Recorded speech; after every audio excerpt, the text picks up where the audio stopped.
Hello everyone ਕੀ ਹਾਲ ਚਾਲ ਬਈ ਸਾਰਿਆਂ ਦਾ ਠੀਕ ਆ ਮੁੱਛਾਂ ਆਈਆਂ ਨਹੀਂ ਪਰ ਮਤਲਬ ਬਹੁਤ ਜੀ ਕਰਦਾ ਚਲੋ ਕੋਈ ਨਹੀਂ ਹੌਲੀ ਹੌਲੀ ਆ ਜਾਣਗੀਆਂ ਅੱਜ ਗੁਰਪੁਰਬ ਦੀਆਂ ਸਾਰਿਆਂ ਨੂੰ ਬਹੁਤ ਬਹੁਤ ਵਧਾਈਆਂ ਬਈ ਤੇ ਇੱਥੇ ਗੁਰਦੁਆਰਾ ਹੈਗਾ ਇੱਕ ਸਟੋਕਨ ਟ੍ਰੈਂਟ ਉੱਥੇ ਜਾ ਕੇ ਆਏ ਆ ਬਹੁਤ ਹੀ ਵਧੀਆ ਲੱਗਿਆ ਮਤਲਬ ਕਿ ਆਪਦੀ ਕਮਿਊਨਿਟੀ ਨੂੰ ਦੇਖ ਕੇ ਸਾਰਿਆਂ ਨੂੰ ਵਧੀਆ ਹੀ ਲੱਗਦਾ ਤੇ ਇੱਥੇ ਇੱਕ ਮੇਰਾ ਦੋਸਤ ਵੀ ਆ ਉਹ ਹੈਗਾ ਵੀਅਤਨਾਮ ਤੋਂ ਤੇ ਮੈਂ ਉਹਨੂੰ ਆਖਿਆ ਮੈਂ ਕਿਹਾ ਵੀ ਆ ਜਾ ਆਪਾਂ ਚੱਲਦੇ ਆਂ ਮੈਂ ਕਿਹਾ ਵੀ ਰਿਲੀਜੀਅਸ ਪਲੇਸ ਪਹਿਲਾਂ ਉਹਨੂੰ ਮੈਂ ਦੱਸਿਆ ਵੀ ਹੈ ਨਾ ਵੀ ਗੁਰਪੁਰਬ ਕੀ ਹੁੰਦਾ ਜਾਂ ਕੁਛ ਵੀ ਹੈ ਨਾ ਤੇ ਪਹਿਲਾਂ ਉਹਨੂੰ ਮੈਂ ਦੱਸਿਆ ਵੀ ਗੁਰਪੁਰਬ ਇਹ ਹੁੰਦਾ ਇਹਦੀ ਇਹ ਮਹੱਤਤਾ ਹੁੰਦੀ ਹੈ ਹੈ ਨਾ ਤੇ ਆਪਾਂ ਗੁਰਦੁਆਰਾ ਜਾ ਸਕਦੇ ਹਾਂ ਆਪਾਂ ਉੱਥੇ ਲੰਗਰ ਛਕ ਸਕਦੇ ਹਾਂ ਆਪਾਂ ਉੱਥੇ ਪ੍ਰੇ ਕਰ ਸਕਦੇ ਹਾਂ ਗੋਡ ਨੂੰ ਵੀ ਮਤਲਬ ਕਿ ਤਰੱਕੀ ਵਾਸਤੇ ਹੈ ਨਾ ਜਸਟ ਫॉर ਪ੍ਰੋਸਪੈਰਿਟੀ ਤੇ ਉਦੋਂ ਬਾਅਦ 'ਚੋਂ ਅਸੀਂ ਦੋਨੇ ਗਏ ਤੇ ਬਹੁਤ ਵਧੀਆ ਲੱਗਿਆ ਮਤਲਬ ਜਾ ਕੇ ਹੈ ਨਾ ਵੀ ਬਹੁਤ ਸ਼ਾਂਤੀ ਸੀਗੀ ਉਹਨੇ ਵੀ ਆਖਿਆ ਉਹ ਕਹਿੰਦਾ ਵੀ ਮੈਨੂੰ ਬਹੁਤ ਵਧੀਆ ਲੱਗਿਆ ਇੱਥੇ ਆ ਕੇ ਤੇ ਸਪੈਸ਼ਲੀ ਫੂਡ ਅੱਜ ਇਹਨੂੰ ਮੈਂ ਸਾਗ ਖਵਾਤਾ ਪਹਿਲੇ ਦਿਨ ਹੀ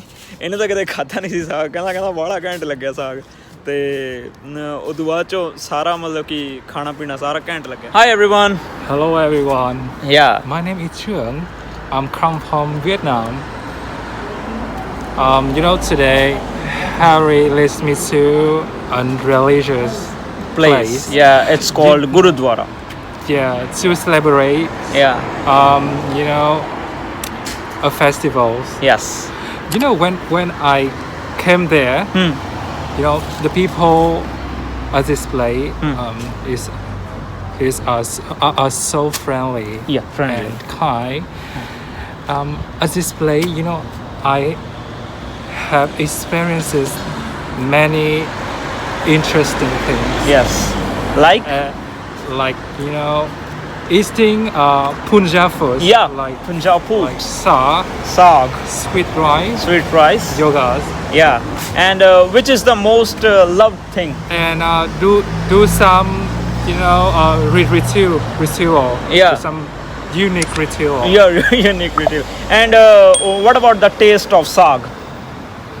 Yeah, the taste of saag is absolutely amazing. Yeah. It is a little bit spicy. Yeah. But it is good. It's good. Yeah, absolutely good. Yeah, absolutely good. So we have enjoyed the evening and that's great experience for both of us. Yeah, thank you so much for Thank you so much.